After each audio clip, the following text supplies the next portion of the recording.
Apektado pa rin hanggang ngayon ang mga Thailand players sa mga Pinoy fans. Nagmamakaawa pala sila sa gilas ngayon. Tara, kwentuhan! 2026 na pero preska pa rin ang alaala nating mga Pinoy fans sa ginawang pandaraya ng host country Thailand sa Gilas Pilipinas sa SEA Games. In the end, nanalo pa rin tayo pero nainsulto sila nang gumante si Berto Bolic ng kanyang sikat na night-night defense.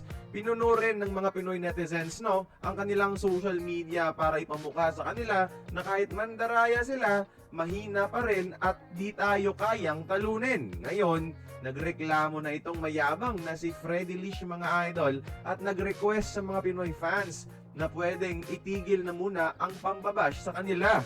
Dahil hanggang ngayon, may mga nagpapamukha pa rin sa kanila na mga cheater at talunan sila.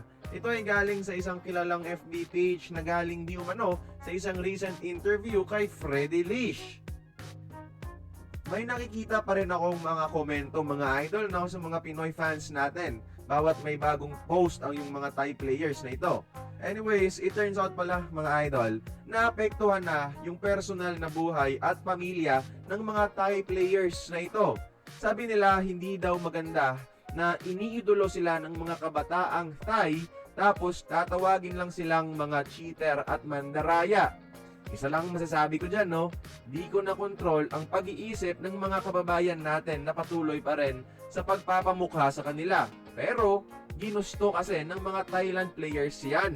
Kung marunong silang mandaya, dapat marunong din silang tumanggap ng mga kritisismo, especially kapag talunan sila.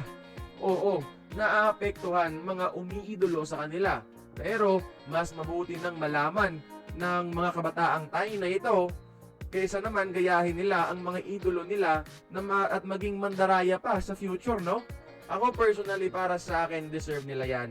Yung ginawa ng mga Pinoy, let this be a reminder na ang pandaraya ay hindi kailanman magre-resulta sa panalo. Kaya kayo mga idol, nung masasabi nyo dito sa pahayag ni Freddy Lish, parang kasalanan pa ata ng mga Pinoy. Join the conversation, magkomento lamang sa ibaba.